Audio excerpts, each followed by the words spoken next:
Bonjour mes chers élèves, ravi de vous rencontrer dans une nouvelle leçon de grammaire intitulée l'adjectif qualificatif, épithète ou attribut. Cette leçon s'inscrit dans le programme de français pour la 6e année de l'enseignement primaire.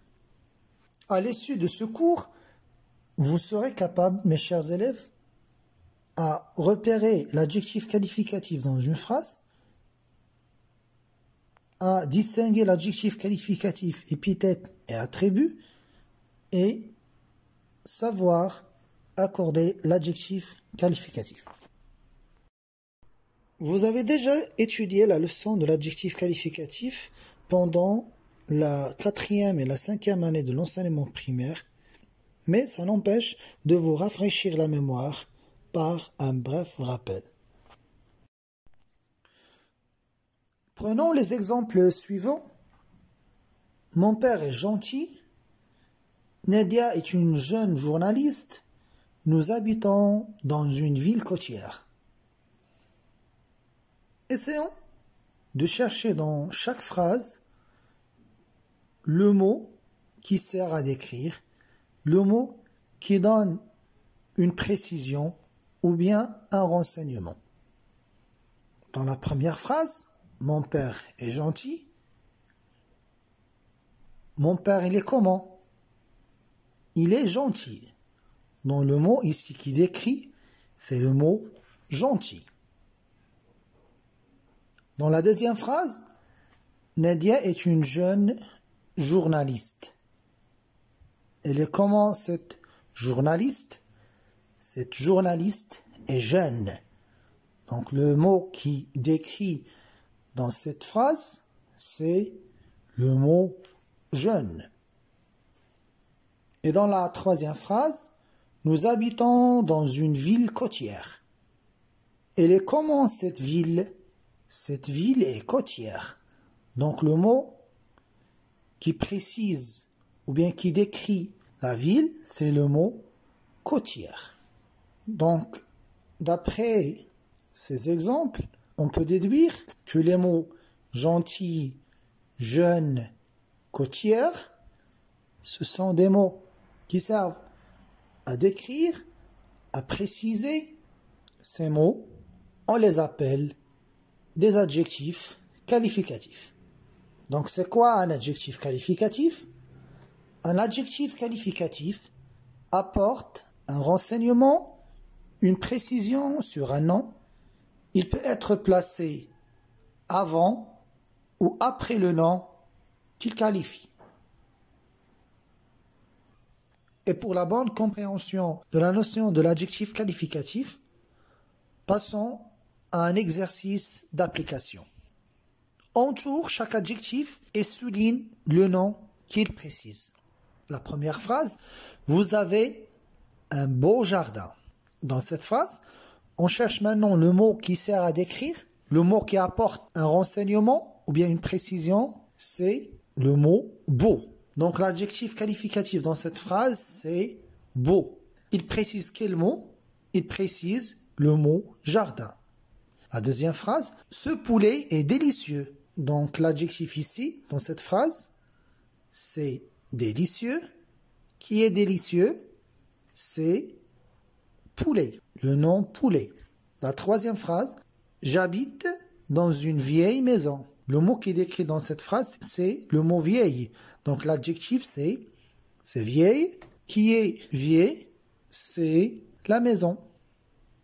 La quatrième phrase, j'ai un chat noir. Donc l'adjectif, c'est noir.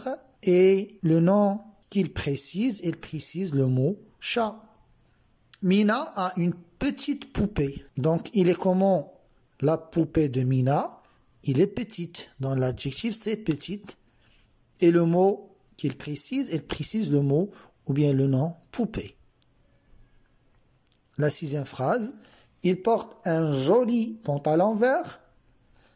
Donc les adjectifs dans cette phrase sont joli et vert.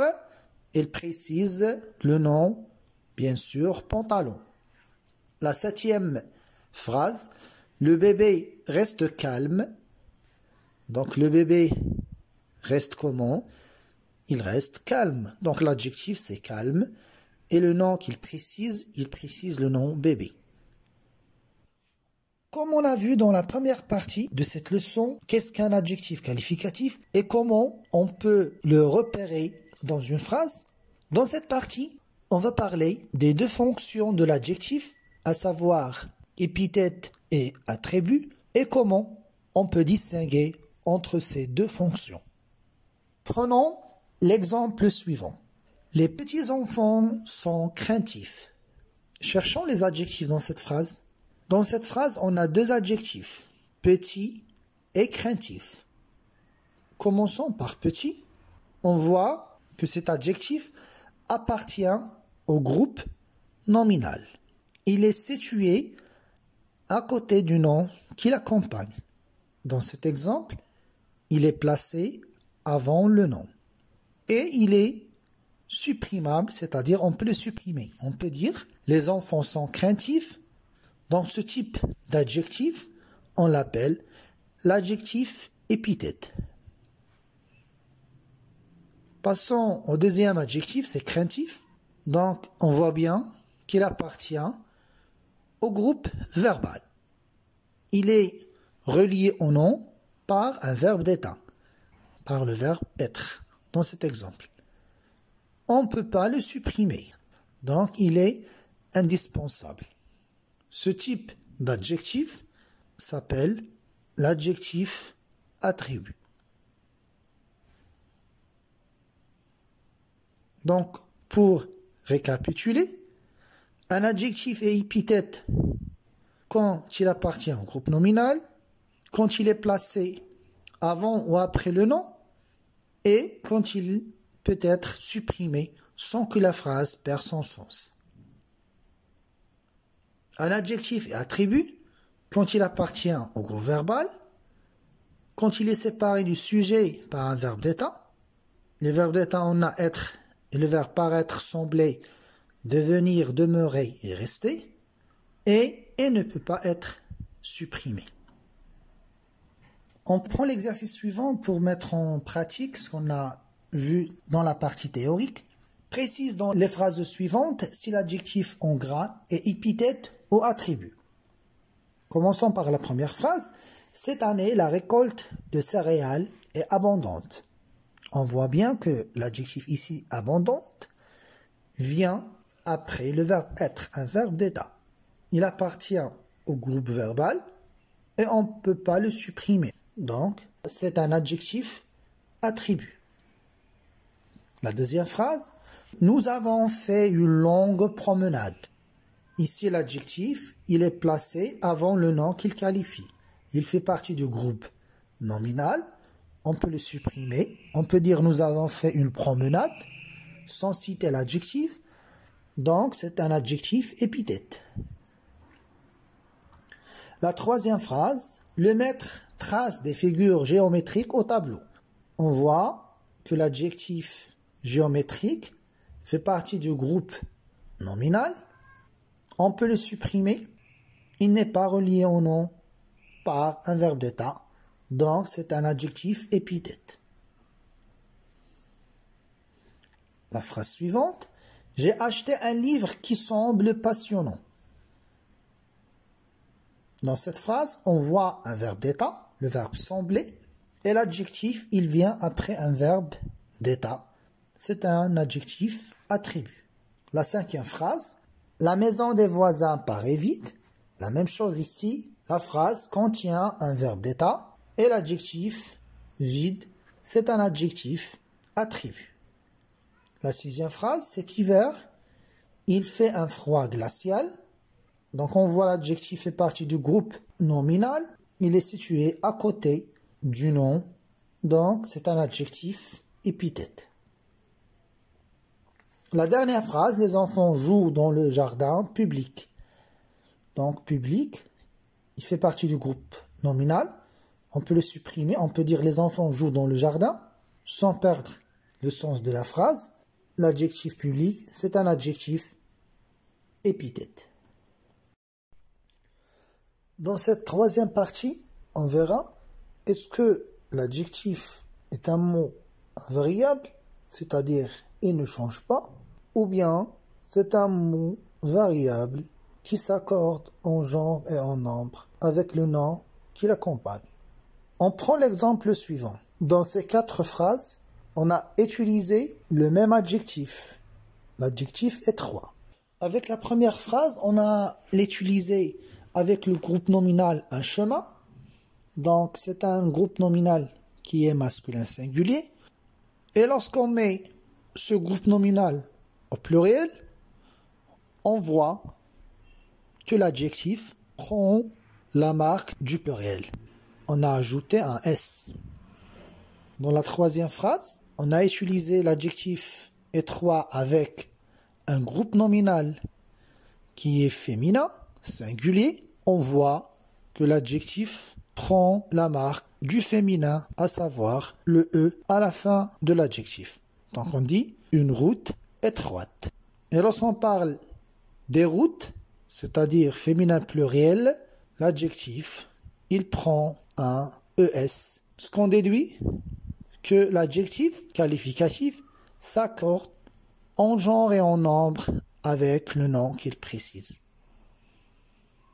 Et en général, le féminin d'un adjectif se forme en ajoutant un E final à l'adjectif au masculin et un S à la fin de l'adjectif pour le pluriel. On passe à un exercice d'application complète avec l'adjectif à la forme adéquate. On a la phrase suivante. Les petits, petit avec S, petite avec ES. Oiseau chante dans la forêt. Donc on a l'adjectif ici petit. Il accompagne le nom oiseau. Oiseau, c'est un nom qui est masculin pluriel, c'est-à-dire l'adjectif, il doit être aussi masculin pluriel. Donc, la forme exacte, c'est petit avec S.